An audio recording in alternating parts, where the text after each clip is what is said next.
Nos metemos en la segunda entrevista de esta mañana. El 44% de las mujeres reduce su horario laboral y el 14% abandona el empleo una vez que finaliza su licencia maternal. Además, la licencia paternal, la licencia parental, está subutilizada por los hombres y su uso es prácticamente femenino en su totalidad. Para profundizar sobre estos datos, estamos en contacto con la socióloga Valentina Perrota, autora de la investigación Las licencias parentales y la corresponsabilidad de género en Uruguay. Bienvenida. Muchas gracias por la invitación, Lorena, Humberto, ¿qué tal? Bueno, llama la atención un poco este uso bajo de los hombres de la licencia cuando son padres, habida cuenta que ya hace unos cuantos años que la ley cambió y que habilita y de alguna manera favorece la corresponsabilidad de cuidados. Sí, en realidad los hombres hacen un alto uso de la licencia por paternidad, que la ley nueva, que como bien decías es de 2013, les otorga 13 días en total para la mayoría de los padres trabajadores formales que aportan al BPS, pero sí, como tú bien decías, la licencia parental, que es el medio horario por cuidados, es la que puede ser utilizada una vez finalizada la licencia maternal, tanto por los padres como por las madres. Y sí, a pesar de esta posibilidad que ofrece la normativa de que los padres hagan uso, en un 98% de los casos los usan las mujeres. ¿Qué significa, o sea, este dato, qué significa la corresponsabilidad de los cuidados? Estos porcentajes que ustedes encontraron en la investigación.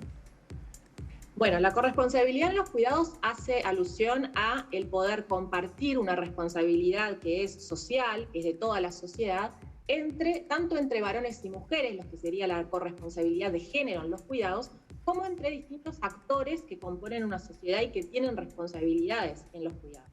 Estamos hablando del Estado, de las familias y del mercado laboral, que tiene también su rol a cumplir. Justamente esta licencia, estas normativas, lo que hacen es regular los tiempos de cuidado y de trabajo y garantizar el derecho al cuidado de trabajadoras y trabajadores. Entonces, la corresponsabilidad en los cuidados refiere a cómo los costos de asumir las cargas de cuidado se pueden redistribuir entre estos distintos actores. Hoy por hoy tenemos un sistema donde los mayores costos de tiempo y de carga de cuidado están centrados en las familias y en las mujeres de la familia. Por lo tanto, el Sistema Nacional de Cuidados desde el año 2015 se ha propuesto transformar esta distribución de los cuidados porque es injusta, porque trae desigualdades sociales y de género y por tanto ha regulado un montón de servicios y de normativas laborales para garantizar el derecho al cuidado. Ahora, otra cosa es lo que sucede en la práctica con estas normativas, que es lo que un poco estudia la encuesta que tú mencionas, que es parte de mi tesis, es una encuesta realizada por el Grupo Sociología de Género de la Facultad de Ciencias Sociales y que tuvo el apoyo del Ministerio de Trabajo, de la Secretaría de Cuidados del MIDES, de OIT y de ONU Mujeres, porque en ese momento se entendía que la generación de conocimiento de cómo se estaba implementando la política pública en la práctica era importante para el diseño mismo de la política. En la división de las mujeres por nivel socioeconómico, nivel educativo, ¿hay variantes de estos resultados? Es decir, ¿afecta más o recae más la carga de los cuidados dependiendo del nivel socioeconómico y nivel educativo? Sí, lo que nosotros vemos en la investigación es que las mujeres más educadas y de mayor nivel educativo hacen un mayor uso de la licencia por maternidad y del medio horario. Y además son las que permanecen en mayor medida en el mercado laboral una vez que termina la licencia y el medio horario. Las mujeres menos educadas, con inserciones laborales más precarias y con menor nivel socioeconómico, son las que abandonan en mayor medida el mercado laboral. ¿Por qué? Porque sus trabajos no les permiten negociar esto de reducir horario para poder cuidar y trabajar. Entonces, ante empleadores o ante un mercado laboral que no toma en cuenta las necesidades de cuidado de la población, estas mujeres renuncian. Y también ante un sistema de cuidado o una infraestructura del cuidado que ofrece muy pocos servicios gratuitos, universales, para el primer año de vida. Porque si nosotros contáramos con servicios extendidos para que la población pudiera utilizar desde los primeros meses de los niños, yo creo que estas reducciones horarias y estos abandonos del mercado no se producirían. Pero sí, frente a tu pregunta, las mujeres más educadas y con mayores recursos económicos pueden costear en el mercado servicios de cuidado, que sí hay disponibles y a muy alto costo. Y pueden mantener sus trabajos. Sin embargo, las más pobres no pueden costear y tampoco pueden negociar sus situaciones laborales. Las que más abandonan son trabajadoras de bajos recursos y además de trabajadoras dependientes.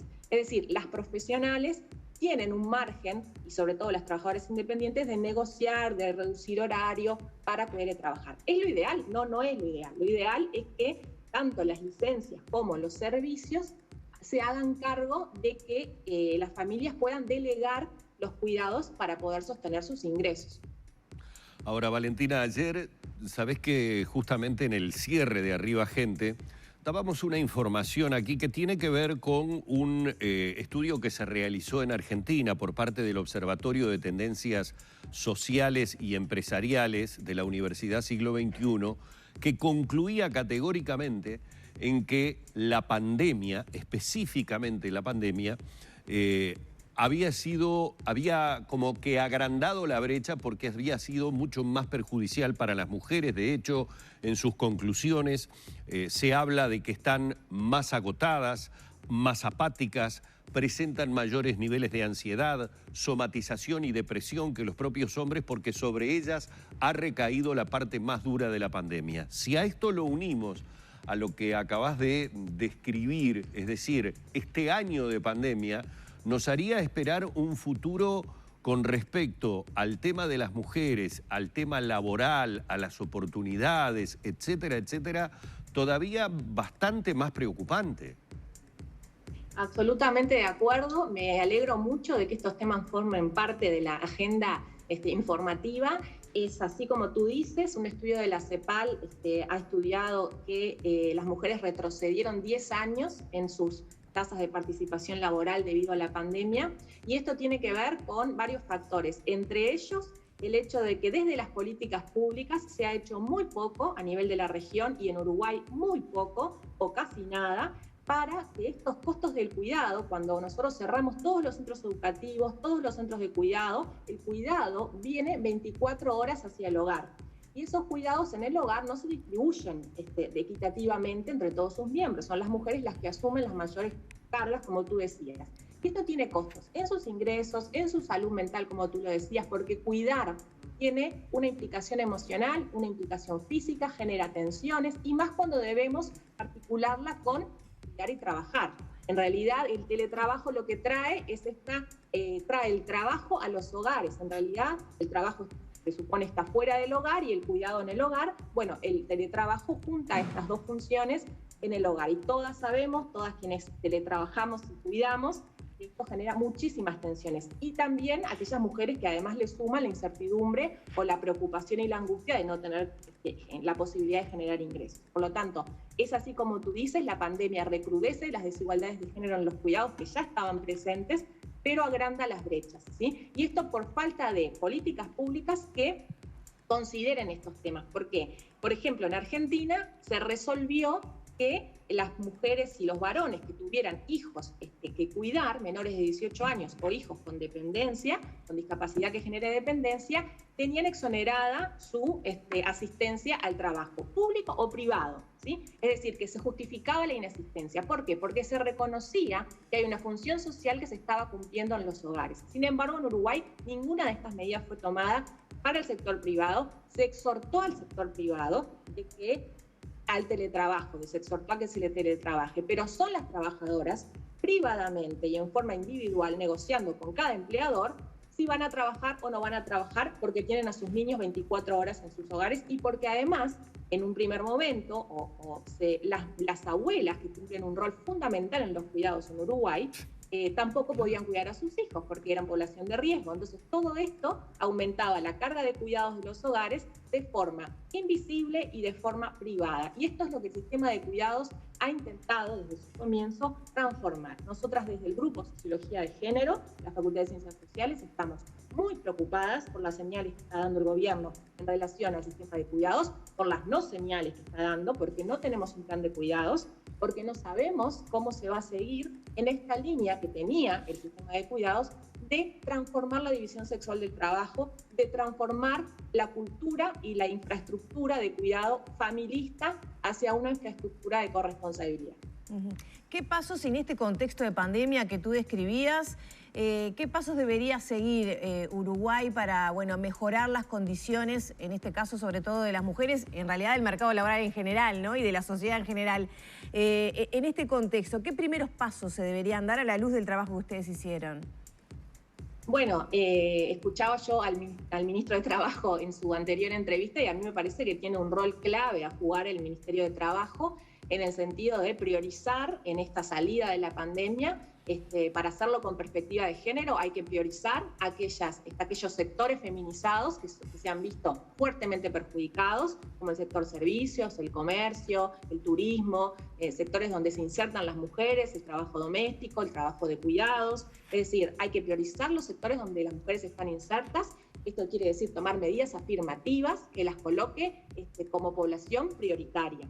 Y también regular y sería ideal ampliar los derechos de las trabajadoras y los trabajadores en relación a su derecho al cuidado y a que esto no signifique una tensión en la vida de las mujeres trabajadoras. ¿Por qué? Porque la encuesta, de la cual mi tesis retoma, lo que plantea es que estas mujeres, por ejemplo, las que hicieron uso del medio horario, quiere decir que trabajaron la mitad del tiempo, el 70% dice que continuó con la misma carga de trabajo que trabajando la jornada completa. ¿Esto qué quiere decir? Que el mercado laboral no está gestionando este tema de forma correcta. No pone barreras para el uso de las licencias, pero tampoco gestiona de una forma de que este tipo de derechos no genere perjuicios para las trabajadoras, para el entorno laboral. Qué pena. La normativa que existe se cumpla. ¿Se fue? Se fue un segundo, Valentina, pero ahora volviste, retomamos. te seguimos escuchando. Volví. Dale. Hay un rol fuerte, decía, del mercado de trabajo, del Ministerio de Trabajo para regular el mercado laboral, para regular a los empleadores, para que la normativa que está vigente se cumpla, y también para que la salida, esto que comentaba el ministro de Trabajo, respecto a los planes que tienen de reactivación del empleo, para que las mujeres sean población prioritaria en esta salida, en la formación, en los sectores que van a apoyar, porque no que las desigualdades, que los problemas laborales se distribuyen entre varones y mujeres equitativamente. Vale. Claramente, en el mercado laboral las mujeres tienen peores trabajos, se emplean en sectores de menores remuneraciones, se emplean en sectores que han sido muy afectados por la pandemia, entonces es por ahí, por priorizar a las mujeres en las políticas de cuidados, por priorizarlas en las políticas de empleo, de formación y de insertarlas en áreas muy productivas como las tecnologías, las nuevas tecnologías. A ver si retomamos, que se recorta un poco. Me gustaría hacerte una última consulta. ¿Qué pasa con el otro factor que forma parte de todo esto que venimos hablando, que es el cultural y el que atraviesa emocional, físicamente una mujer cuando es madre, ¿no? Está el tema de la lactancia, digo en esto de los tiempos y las licencias y cómo se reparten. Yo lo recuerdo cuando fui mamá, me costó volver a trabajar. Yo no estaba psicológicamente preparada para dejar a mi bebé, tenía ahí un tema con la lactancia, o sea, hasta físicamente me costaba ese desprendimiento. Eso también justifica un poco que las mujeres hagan uso de más días de la licencia en relación a lo que se puede intercambiar con el padre, ¿no? ¿Cómo se toma? Porque fríamente uno puede decir, bueno, los cuidados hay que dividirlos, pero bueno, cuando el bebé nace hay otros factores que juegan su rol, incluso los culturales también. ¿Qué pasa con ese aspecto? Sí, absolutamente, Lorena, es así. Nosotras hemos estudiado las representaciones sociales del cuidado y Uruguay tiene una fuerte cultura familista de los cuidados y maternalista de los cuidados en el primer año de vida. Esto quiere decir que la población prefiere el cuidado maternal para el primer año de vida. ¿Qué se debe hacer desde las políticas públicas? ¿Reproducir eso? No. Se debe dar oportunidad de que cada familia elija la mejor manera de transitar por este periodo. Las licencias por maternidad en Uruguay son de 14 semanas, ¿sí? Cumpliendo con el mínimo exigido por la OIT, y eso está muy bien.